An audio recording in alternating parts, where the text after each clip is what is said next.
Hello and welcome to the Vaults of Terra. My name is Ed and today we're just going to have a very quick video as I am in the process of moving, but I wanted to just clarify something for you in relation to the Imperial Dating System, which is something you see very commonly in the Warhammer 40,000 lore and in a lot of their attached codexes and other things which are quite direct, and so I thought it might be nice to break down the Imperial Dating System because it is not as clear as it might first appear.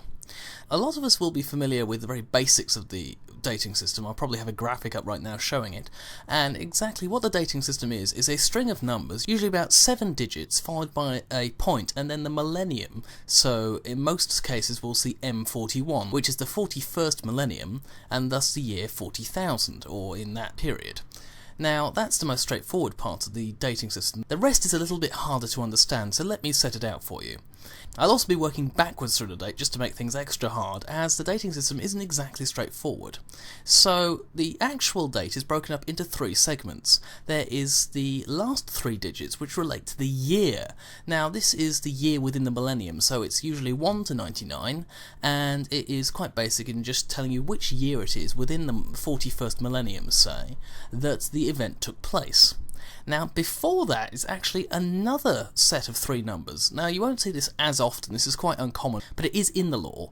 Now, these 3 numbers actually indicate the section of the year that the event took place in. Now, this is usually used by Imperial bureaucrats, so you won't have to worry about this in too much of the common lore, but essentially, the Imperial date is broken down into 100 equal sections, which replace the day and month in a year. Thus, it's a little bit harder to break down, as I'm not sure how that would work in reality, but for ease sake, just say that the start of the year starts at 0 and the year ends at 999, then rolls over into the next year.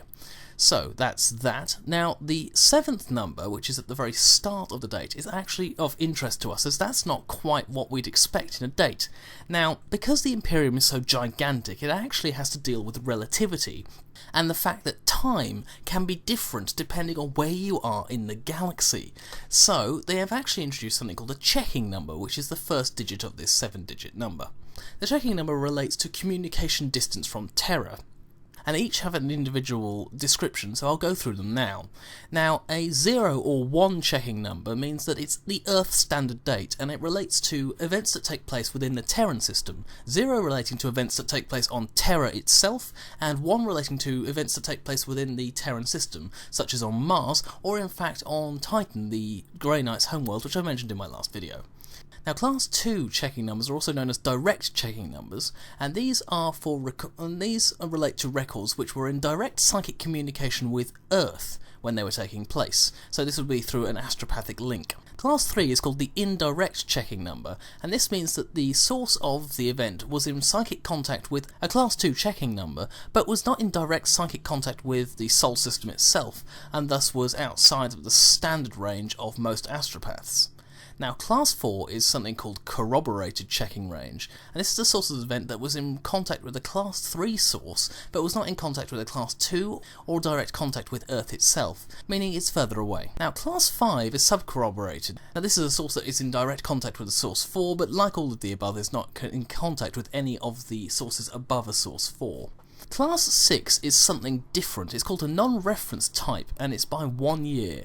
The source of the event the date records is not in contact with the Class 0 to Class 5 source when the date reference is made, although it is a continuation of the timeline referenced by Class 0 to 5, meaning it's probably over a year old when the communication was made, and thus the record is maybe a year out of date either side.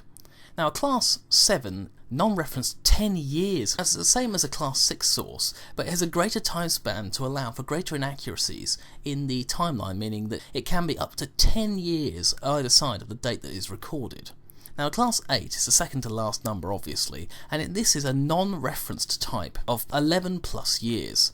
This is a Class 7, although it is unsourced for a long period of time, so it could actually be quite a significant degree either side of the date recorded, but it is because it is so far away from Terra that little accuracy can be gleaned from the record itself, and of course from the date that Terra has, so it could be in the future and it could be in the past depending on the distance it is away from us. Due to warp travel, we don't really know. Finally, Class 9 is known as an approximation. Now this is an approximate checking number. Basically it means that whatever the date is, they're estimating. They don't know, they're not sure exactly when the event took place. They're essentially using it to reference non-imperial dates, non-imperial situations, and situations that occur outside the standard time. So that's everything I wanted to mention of the dates in the Warhammer 40,000 universe related to the Imperial Calendar. If anyone has any more questions relating to this, I'll be happy to answer them in the comments section or via a private message. As I've mentioned previously, I am in the process of moving, so I apologise for any sort of delay we have in the Vaults of Terra. What we're doing currently is we're going to be going back into the Grey Knights lore next time we're on. We're going to be focusing a bit more on their organisation, a little bit more on what they do, things like their equipment, and eventually we'll then finish them. And what we'll be doing is we'll be continuing our Space Marines chapters videos for now. We're not going to go on to a different unit type like the Imperial Guard until we've finished all the chapter videos that people request. Once all the requests are dealt with, we'll start dealing with the Imperial Guard, but we'll then intersect them with a few more of the non-requested chapters just to finish off all the chapters that we can find in the lore that have some lore attached to them. Just to let you know that we won't be dealing with chapters that just have a name. There are a few chapters out there that obviously have been created by the fans that have been introduced into the lore partially, but they don't have anything else attached to them other than their name. Now these won't be getting an individual video, so unfortunately we won't be able to deal with them. However, most of the things we've had requested are in fact real chapters, and many people do realise that, so what we'll be doing is we'll be going into as much detail as possible in those chapters, which include multiple videos, and hopefully that will give you enough information to understand the chapter and a little bit of its background. So that's everything I wanted to mention today. See you next time on the Vaults of Terra.